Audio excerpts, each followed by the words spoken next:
Assalamualaikum warahmatullahi wabarakatuh. Sahabat semuanya yang dirahmati Allah Subhanahu wa taala. Kita lanjutkan membaca kitab Khulasah Nurul Yakin pelajaran yang keempat.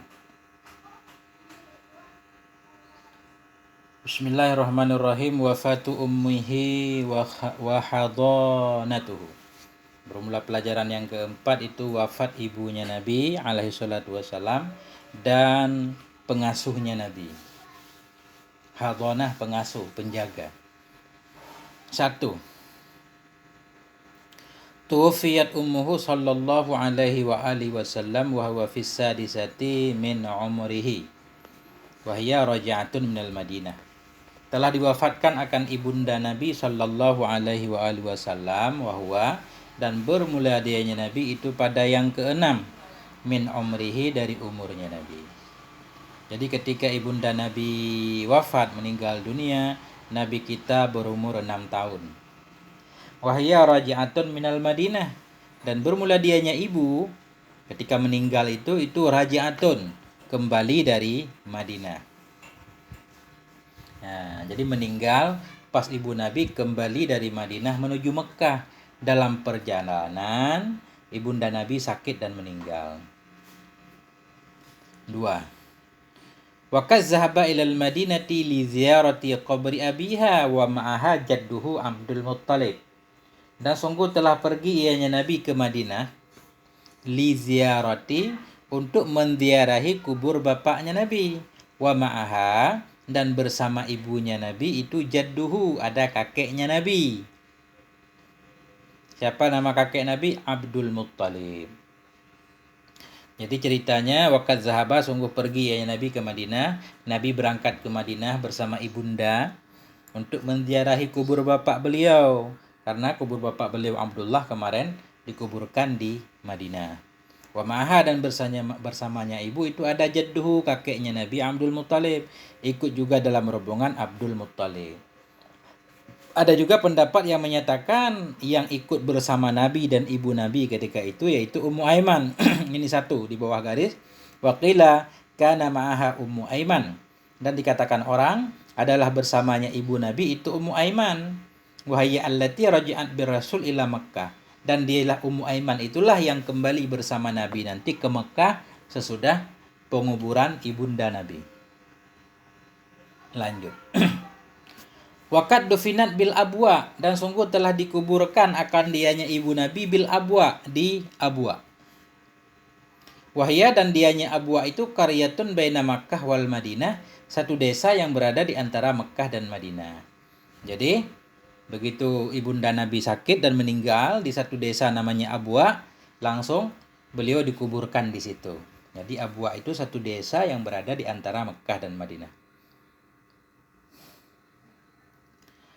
Fahadinatuhu Ummu Aiman khadimatu abihi Abdillah. 4. Maka menjaga akannya Nabi oleh Ummu Aiman. Siapa itu Ummu Aiman? Khadimah, pembantu bapaknya Nabi Abdillah, atau bahasa zaman dulu budak bapaknya Nabi Abdillah. Kemarin ceritanya ketika Abdullah bapak Nabi meninggal, beliau meninggalkan seorang budak perempuan bernama Ummu Aiman. Sebenarnya nama beliau bukan Ummu Aiman, tapi lakapnya Ummu Aiman, beberapa ekor onta dan kambing. Nah, inilah kisah selanjutnya. Nah, ketika ibu Nabi meninggal di Abwa, Ummu Aiman lah yang membawa Nabi pulang ke Mekah. Jadi baca khulasah dulu. As'ilatun, pertanyaan-pertanyaan. Mata tuwfiyat ummuhu, kapan telah diwafatkan akan ibundanya Nabi? Limadza zahabat ilal Madinah, kenapa pergi ianya ibu Nabi ilal Madinah, ke Madinah? Aina dufinat man hadanathu ba'da wafati ummi, aina dufinat, di mana dikuburkan akan dianya ibu Nabi, man hadanathu, siapa yang menjaga Nabi, ba'da wafati ummi, sesudah kewafatan ibunya beliau. Khulasah ini jawaban. Tuwfiyat ummuhu, telah diwafatkan akan ibunya Nabi, wa umruhu, dan bermula umurnya Nabi itu situ sanawatin, 6 tahun. Wa dufinat bil abwa, dan telah diwafatkan akan dianya ibu Nabi. Wadufinat, telah dikuburkan akan dianya ibu Nabi bil abwa, di Abwa. Fahadanathu Ummu Aiman, maka menjaga akannya Nabi oleh Ummu Aiman, khadimatu abihi, budak atau pembantu bapaknya Nabi. Sedikit cerita tentang Ummu Aiman. Kalau kita baca dalam kitab Siyar A'lam An-Nubala karangan Imam Az-Zahabi pada biografi Ummu Aiman, di sana tertulis, Imam Az-Zahabi menulis Al-Habasyiyah.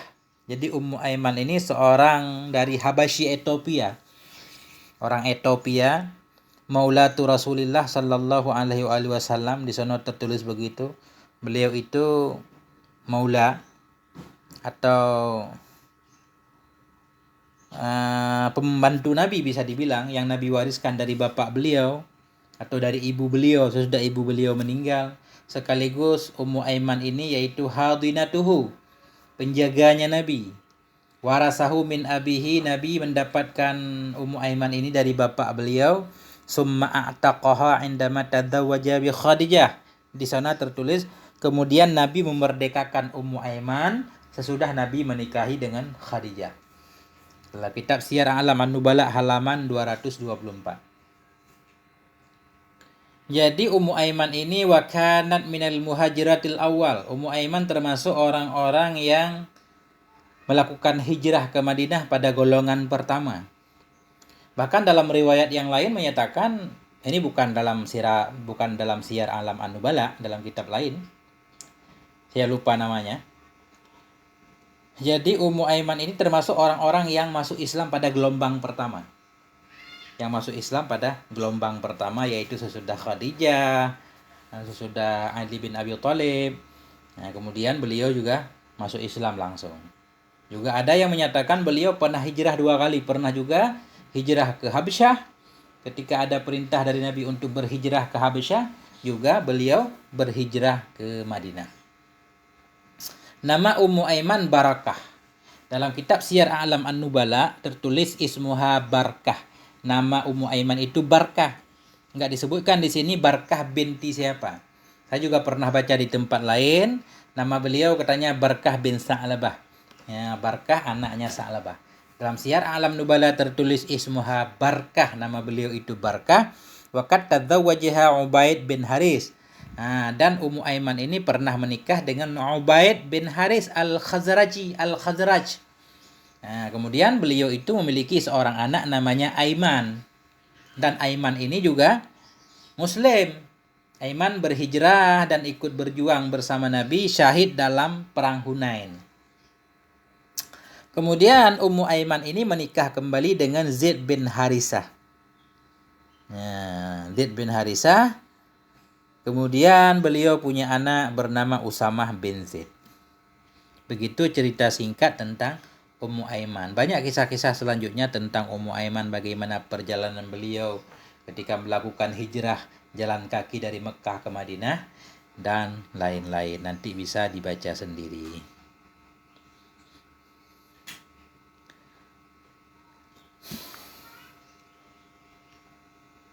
Jadi kalau kita bahas tentang ibu Nabi, kenapa dalam kehidupan banyak pro dan kontra tentang ibundanya Nabi, sehingga sering kita dengar ceramah-ceramah di mana-mana. Ada orang yang sibuk berceramah menyatakan kalau ibu Nabi itu dalam neraka. Apakah itu tidak menyakiti Nabi sallallahu alaihi wasallam? Jadi panjang cerita, ada pro dan kontra. Itu yang menyebabkan terjadi pro kontra seperti itu karena memang begitulah yang tertulis dalam kitab-kitab. Kita bahas sedikit tentang kejadian istighfar. Imam Muslim meriwayatkan dalam kitab sahihnya, Sahih Imam Muslim, satu hadis dari Abu Hurairah. Rawa Muslim bin Hajjaj fi sahihi, telah meriwayatkan oleh Imam Muslim bin Hajjaj dalam kitab sahihnya daripada hadis Abi Hurairah. Zaran Nabiyyu sallallahu alaihi wasallam qabra ummihi fabaqiya. Pernah Nabi menziarahi kubur ibunya beliau, maka Nabi menangis. Wa abka man haulahu, Nabi pun telah membuat menangis orang-orang di sekitarnya Nabi. Faqala, Nabi berkata, ista'dzantu rabbi fi an astaghfira laha. Aku minta izin kepada Tuhanku untuk mohon ampun untuknya ibu. Falam yu'zan li, maka aku tidak diberikan izin. wasta'dzantuhu fi an azura qabraha fa'azanali, dan aku minta izin kepada Allah untuk menziarahi kuburnya ibuku, maka aku pun diberi izin. Jadi ya, ini hadis dalam Sahih Muslim. Kemudian ada komentar Syaukani. Syaukani itu pengarang kitab Nailul Autar. Apa yang beliau komentari? Fihi dalilun ala adami jawadil istighfari liman mata ala ghairi millatil Islam. Dalam hadis itu ada dalil katanya, menunjukkan tidak boleh mohon ampun atau tidak boleh istighfar bagi orang-orang yang mati bukan di dalam agama Islam. Ini mengisyarahkan seolah-olah ibu Nabi meninggal bukan dalam agama Islam. Ini yang pertama. Kita lihat pendapat-pendapat para tokoh. Wa qala an-Nawawi fihi nahyu anil istighfaril kufar.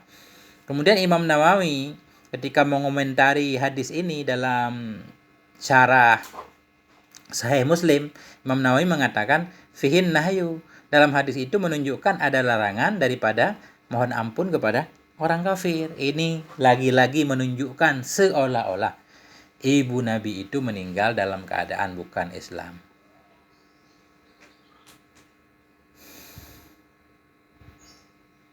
Jadi panjang ceritanya. Kemudian lagi qala an-Nawawi fi syarah Sahih Muslim, berkatalah oleh Imam Nawawi dalam syarah Sahih Muslim, anna man mata 'alal kufri fa huwa fin nari wa la tanfa'uhu qarabatul muqarrabin. Bahwa sungguh orang-orang yang meninggal ia dalam kekafiran, maka itu orang dalam neraka, tidak akan bermanfaat kepadanya oleh kerabatnya, orang-orang yang muqarrabin, kerabatnya tidak akan bermanfaat. La tanfa'ahu, tidak bermanfaat kepadanya oleh kekerabatannya dengan orang-orang yang dekat dengan Allah. Kemudian wa fihi anna man mata fil fatrati ala ma kanan alaihi al-arabu min ibadatil ausan fahuwa min ahlin nar. Kemudian dalam hadis itu juga, masih kata Imam Nawawi, dalam hadis itu juga menunjukkan bahwa sungguh orang-orang yang mati dalam masa fatrah ala ma kanan alaihi al-arab, dalam masa fatrah, dalam keadaan apa yang dilakukan oleh orang Arab daripada menyembah patung, fahuwa min ahlin nar, maka itu orang masuk ahli neraka. Walaysa hadza mu'akhadhah qabla bulughi da'wah, dan ini tidak masuk dalam kategori disiksa sebelum sampai dakwah. Fa inna haula'i kanat balagathum da'watu Ibrahim, karena mereka itu sudah sampai kepada mereka dakwah Ibrahim dan lainnya Ibrahim daripada para nabi salawatullahi taala wassalamu alaihim. Nah, ini. Jadi begitu menurut Imam Nawawi. Namun pendapat ini juga banyak orang lain yang membantahnya. Bagaimana kita tahu kalau ibunda Nabi atau orang tua Nabi itu pernah menyembah berhala, pernah menyembah patung? Ya. Dan bagaimana kita bisa meyakini kalau dakwah Nabi Ibrahim sampai kepada mereka? Nah, bukankah masa itu masa yang sangat jauh, masa penuh kebodohan dan kacau balau? Nah, kita lanjut dulu. Ada juga riwayat yang menyatakan bahwa ibunda Nabi pernah dihidupkan kembali oleh Allah Subhanahu wa taala kemudian beriman kepada Nabi. Semacam ruwiya hadisan anin Nabi annallah ahya ummahu Aminah summa amanat bihi. Diriwayatkan satu hadis daripada Nabi bahwa Allah Subhanahu wa taala menghidupkan ibunya Nabi Aminah, kemudian ibu Nabi beriman kepada Nabi. Wa dha'afahu Ibnu Katsir, tapi hadis itu dilemahkan oleh Ibnu Katsir. Ibnu Katsir berkata innahu hadisun mungkarun jiddan, itu hadis mungkar banget. Kemudian hadis itu juga ditolak oleh Mala Al-Qari, juga salah satu pensyarah kitab Sahih Bukhari. Kemudian Ibnu Dahiyah, Ibnul Jauzi, mereka berkata hadza hadisun maudhu'un bila syakkin, ini hadis palsu tanpa diragukan lagi. Nah. Kemudian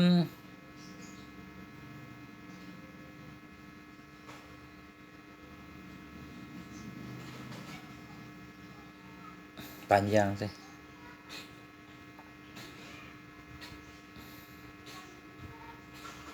Nah, ini Araul mu'aridini hadil hukmi. Ada pendapat-pendapat orang yang menentang pendapat di atas yang menyatakan ibunda Nabi tidak selamat. Ini Ra'a adadun minal ulama bi annal hukmi fi abain nabiyyi annahuma najiyani wa laysa min ahlin nar. Telah melihatlah oleh beberapa orang dari ulama bahwa sungguh kedua orang tua Nabi itu selamat, bukan ahli neraka. Wa minhum, di antara mereka Jalaluddin As-Suyuti. Ya, ini yang paling banyak menulis tentang keselamatan ibunda Nabi. Wa minhum Jalaluddin As-Suyuti. Sebahagian dari mereka itu Jalaluddin As-Suyuti. Siapa yang tidak mengenal As-Suyuti? Ya, beliau telah mengarang lebih dari 500 kitab. Ya, faqad sannafa sittu rasail fi najati walidayhi. Imam Suyuti ini telah menulis 6, tidak kurang dari 6 risalah. 6 risalah yang di dalamnya beliau bahas tentang keselamatan dua orang tua Nabi. Beliau menyebutkan banyak dalil di sana. Di antara lain bahwa sungguh keduanya ibu bapa Nabi itu termasuk dari golongan ahlul fatrah. Ahlul fatrah itu artinya orang yang berada di antara dua Nabi. Masa kekosongan antara Nabi Isa dan Nabi Muhammad. Dakwah Nabi Isa tidak sampai ke beliau, dakwah Nabi Muhammad juga belum sampai. Jadi dalam masa fatrah, orang yang hidup dalam masa fatrah itu selamat. Berdasarkan firman Allah, wa ma kunna mu'azzibin hatta nab'asa rasulah. Kami tidak akan menyiksa siapapun hingga kami utus seorang rasul. Itu kata Imam As-Suyuti. Nah, li'annahuma mata walam tablughumad da'wah. Karena keduanya ibu bapa Nabi meninggal keduanya tidak sampai kepada keduanya oleh dakwah. Wala ta'ziba qablaha, dan tidak ada siksa sebelumnya dakwah. Ya. Karena ibunda Nabi itu jauh dari zaman akhir Nabi sebelum Nabi Muhammad, yaitu Nabi Isa. Kemudian beliau meninggal sebelum Nabi Muhammad menjadi Nabi. Begitu. Itu pendapatnya. Jadi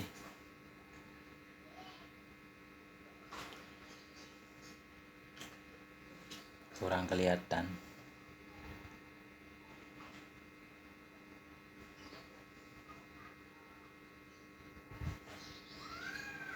Jadi kalau pengen tahu masalah ini lebih dalam, silakan baca sendiri kitab yang dikarang oleh Imam As-Suyuti ini.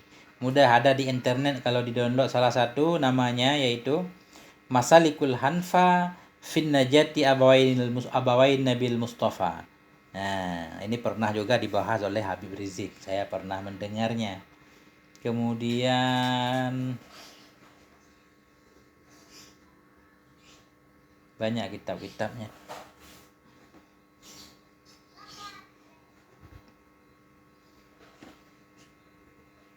Banyak banget kitab-kitab dari Syekh Jalaluddin As-Suyuti. Al-Masalikun Hanfa fin Najati Abawail Mustafa. Mungkin sampai di sini dulu ya. Mohon maaf atas segala kekurangan.